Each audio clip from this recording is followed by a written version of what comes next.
Hey everyone, welcome back to our exciting episode of Attacker Productions. Today I'm Bancroft being joined once again by Jimmy, Austin, and Nick. Sure. Hello. What the fuck, I'm Austin? third. I'm You third. get over it. One at a time, guys. Fair enough. With that being said, there's buttons down below. Feel free to click them. Fluff may be joining us later on the road. We're not sure if he's joining in this video or not. If he is, he'll pop up when he pops up. Today's matchup is Nick versus Austin, Helku versus Cooler. Guys, take it away. This was a really, really solid and really good game. Yeah, this was a lot of back and forth between the both of us. Um, I've played Austin against his cooler mill before, but it's been a while since he's been in the shop, so I didn't know what to really expect because of all the tweaks he could have made from it. And you did some pretty cool things, and we'll see it throughout the match, which I really enjoyed it. Pretty much came down to the wire, like as most of our games usually do. Yeah, it's I made, like I said before, I made a few changes to this deck where I think I changed like 24 cards out of the list of the 55 card deck. So quite a few changes. And it did pretty well. For the changes, it didn't take too much time to get used to, it felt pretty still natural, still felt like my old cooler. It's one thing I like about when I play cooler is that I don't have to do a lot, like adjustment when I'm thinking. I'm like, okay, I know these new cards exist. Just think about them and we're good. And this is one of the ones I added. The Dark Mass Saiyan Brawler from Another Dimension. He's actually pretty good for this deck, in my opinion. Yeah, which I love that card. We kind of have the same philosophy on it. Since you're not running too many counterplays in the deck, which I had the same thing in my King Vegeta deck. So I kind of use it as like a pseudo counterplay. Do you want to explain how that works a little bit? Yeah, so with how I liked with this one is that you usually it's minus 5,000 when you play a card. Your opponent plays a card, they choose either to give their card minus 5,000 or to give the unison 2 markers. And with Cooler, you have to pick: do I want to minus 5,000 and mill one, or do I want to get 2 markers? And Jimmy kind of turned me on to that idea, and I loved it a whole lot. Yeah, I felt like Yeah. that unison was really underrated when it dropped, where it has these niche uses in decks like Cooler, and I really love it in the old Red Baby list. Like it's fantastic in a deck like that. Anytime you can force your opponent to make a decision, that's usually when your opponent shows their cracks and they, you can butt in for a win off of that. Yeah, and here we go with my normal shenanigans with Helku. So, as if you saw earlier in my game against Fluff, I was really floundering trying to get the effects off. But in this matchup, I was able to do a lot more. I got the unison established pretty early on, and I was able to keep it there for pretty much the whole game. So, for every turn, I was able to search the top three, put them in any order. So that really helps the deck because you get to influence a lot of what you're drawing. And if you need to see a certain piece, like if you're playing against a certain deck that you need to negate a skill or switch something to rest mode, or if you just need to see your scry pieces, you can do a lot with the unison. It comes in handy so much. Like you need that to actually get the deck going. Yeah, and one thing I know a lot of people, like, they kind of get a little overwhelmed when decks draw a whole lot. I love it so much when decks draw, search. I love that your deck put cards in the drop area and you can play them. I'm like, yes, please, more. Yes, more. Burn through your deck. Yeah, that's kind of one of the bittersweet things playing against this matchup, where Cooler is like just one of the most unique archetypes and strategies. Because I mean, you have Janemba Mill, but no one really plays that one anymore. This is a much more sound strategy, just because you can have a lot more consistency, I think, than what Janemba used to be. And you play the deck very defensively, so it's always a bear trying to get through your defenses, being that getting to the combo step where you're just going to play like Frieza Death Balls or just straight up negating and negging my guys throughout the whole game. It's always a challenge. So it's always how am I going to use my attacks most effectively in order to not mill myself out at the end of the day. Yeah, it's the kind of important thing. Like your attacks really matter and how you attack when you play against Cooler, because who knows? Like you could say if you swing with your small one because you want to try to bait something out, then I just neg out your bigger guy, or you try to get your big guy, you swing like okay, well I'll try to make it bait for this other one, or I just negate it and then minus the other ones that can't swing. Like there's a lot of thinking you have to do when you're playing against Cooler, and right here, I had a discard. I'm thinking about taking out the Explosive Demon Wave.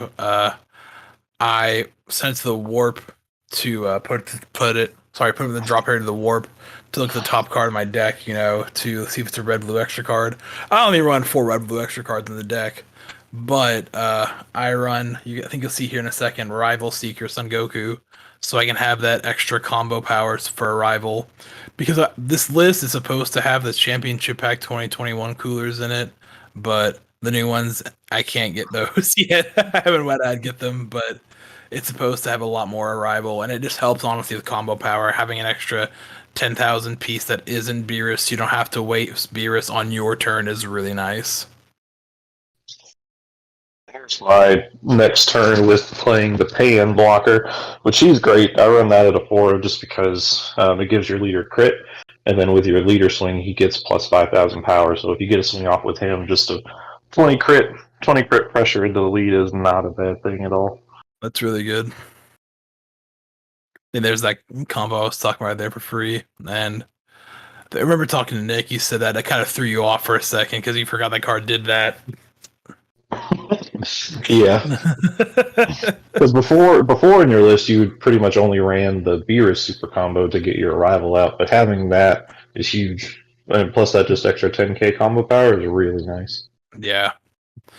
It helps both not brick your hand as much, because before when I had the other cards that I just kind of took out that were red blue, like the Championship 2020 cooler that made you mill one at the end of your turn, I took that out in favor for 3 of these because it's just combo power and arrival stuff. Yeah, we sat down and we worked on this list one night, and I was actually trying to convince you to run a small Invoker package. Since the Rival Seeker already fits so well into the deck, like why not? And the way you tend to play Cooler, a lot of people tend to play Cooler as a more aggressive style deck where you really throw these coolers and your Hercule Boos on the field and just start swinging out with them. Where you tend to do absolutely nothing the entire game, and then your opponent looks at their deck and they're like, oh, I have 2 cards left in my deck, and you go, okay, negate, is that all you got? GG's. So I was like, you're already doing nothing, so why don't you do the deck that does nothing, Invoker? Like, yeah, my issue with that one was that if I was going to do that, then I feel like I might as well have just played the red blue Goku Surge Leader, oh my god, Invoker, because of course. So it's like, because by the time I'd add those extra packages, I'm like, well, now I'm just running red blue with some cooler. That's not what I wanted. Well, I mean, even just like playing the 3-drop and going into the 6-drop, I'm forgetting the name of it, that deals an additional damage. Like, that's a pretty clutch card in some situations. That's true. That's fair. Yeah, just having that alone. And that's fair. I'm also removing Explosive Demon Wave for Tyranny's costs, because there's a card in this list I run is Trunks.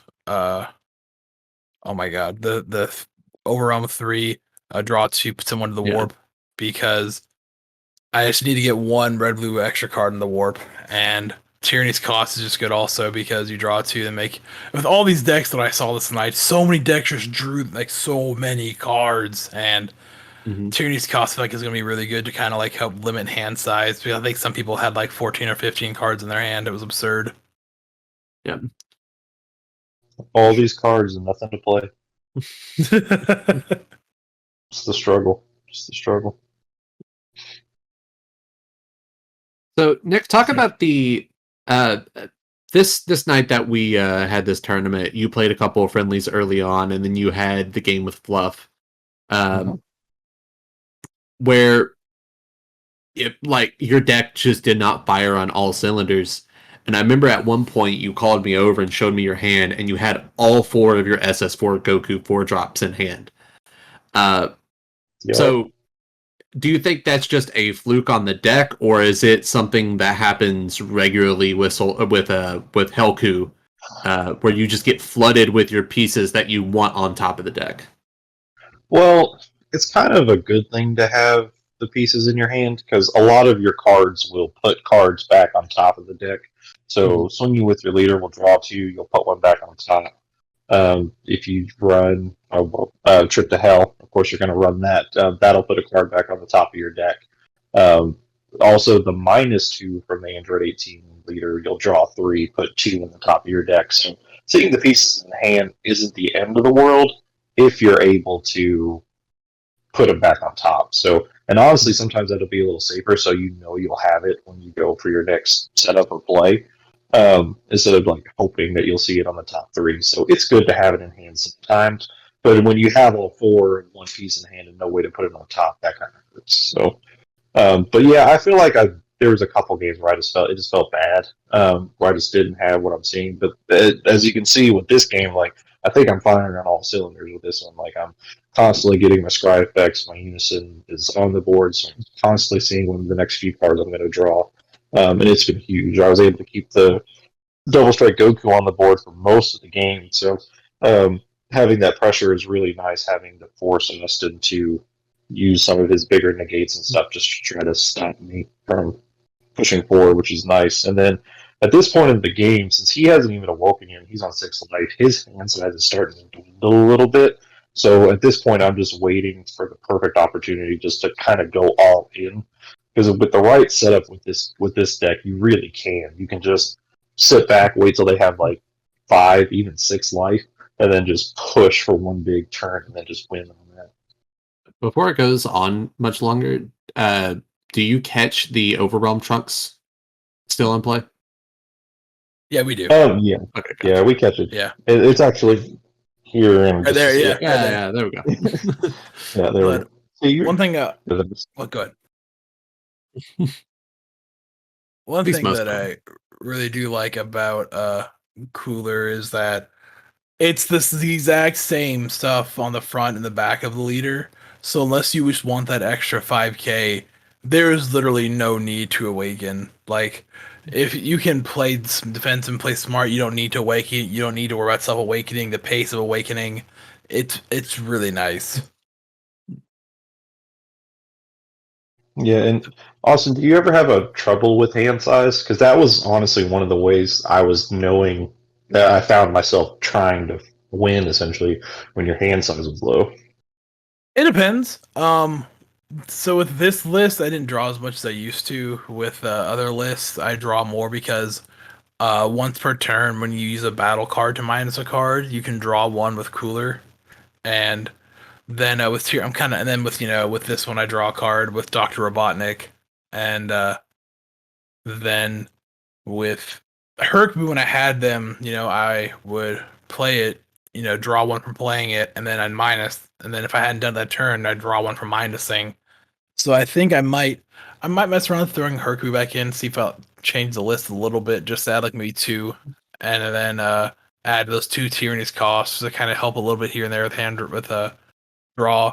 It's not too terrible, but I guess that each list has been different. This one was a little bit more rough, and also because I usually don't play cards, I don't have an issue with hand size, but a lot of my stuff I have to discard to do extra effect. Like, I have Topo, I run Is All You've Got, I also run that new Oceanus Shenron. Lots of cards that make you have to discard a card. Yeah. If you can't see quick. that in the back. Oh. Right here, when he did that Frieza, I'll come back to that in a second, but there was a big mistake I made here. We'll come back to that a little later, but go ahead, Nick. Yeah, but that Frieza, it's gone down in price now that I guess Mecha's kind of out of the way, but it's a really good card if you're trying to play yellow. It's still a little bit up there, but I think it's fairly reasonable now to run it like a 2 of, just because it's a solid floodgate. If they want to swing with something, a non-unison card, they have to rest something. So it really gets you in your opponent's head like, oh man, I can't really spend my energy this way, or I can't spend my battle cards this way. So it's a pretty easy way to stop turns. And then you just kind of have a 15k body if you wanted to swing with stuff. But this, I believe, is the start of my kill turn, if I remember correctly. Kill turn? Like you're gonna die or you're gonna win? What are you talking about? No, like I'm pretty sure this is it. Like I'm pretty sure this is the turn that we just push for game because his hand size is low enough to where I'm like, okay, I don't think he's going to be able to defend that much if I keep pushing. So I think I have enough energy, I have enough on board. I think I'm good to start finishing it out. Yeah, one thing that was frustrating is I didn't see. I only saw the one topo. I didn't see I didn't see any Oceanus Shenrons. I didn't see my other topo, which would have helped out. And there were just some key cards that I was kind of missing, and so at this point I'm just trying to get to minusing because I feel like that I'm really not getting what I need out of a lot of stuff, and I'm not seeing the cards I need, so I need to kind of focus on minusing instead of trying to just clear the board. And right here, he uses that Final Flash Vegeta to negate my one drop Dr. Robotnik's skills, so I can no longer minus his cards randomly, which was clutch. One of the best energy sinks in the game. Like that card is insanely valuable in the late game. Yeah, which is one of the reasons why I needed to get it out, or at least deal with the problem as soon as I could, because he had 4 open energy, so he could just bam, bam, bam, bam, just hit all my stuff and clear my board out just on that, and then I would just be SOL. So that was, even though I don't think the attack went through, it was still a win for me. So now I can keep going a little more safely. So, got a quick question. With Helku being able to play like practically free cards at very high cost, I know you don't play it, but what's your thoughts of playing Cell? Cell Xeno? Yeah. It's not that great because I played this instead. Yeah, I knew what you played. And it's a great choice for counterplays. This was a huge part of the game right here. So we were trying to figure out the ruling for this. You know, Jimmy's our local judge, so we asked him to do this ruling over here because I had countered with Vegeta, and I didn't know how the secret worked, and I thought Nick said when you play this card, I didn't know it was the counter attack, play this card, then do this. I thought it was an auto, it says when you play this card. So I got that confused on me. So once Jimmy explained it, I was like, oh, that makes sense now. Okay, so my Vegeta's effect does nothing. And this is where I wanted to harken back to that Frieza. When he counterplayed that Frieza, in my mind, I had 3 energy open. I'm like, all right, if he plays a counter, I plays a card, I need to play this Vegeta. And I just didn't do it. Like, I just completely slipped. And then I was like, I told Nick, when the passed my turn, I was like, I screwed up. I messed up so bad. I goofed. No, it happens. There's been plenty of times where like I've been in a match and I've like passed turn, immediately go, I just lost, and my opponent's like, what? And I'm like, don't worry about it. I'll explain in a second.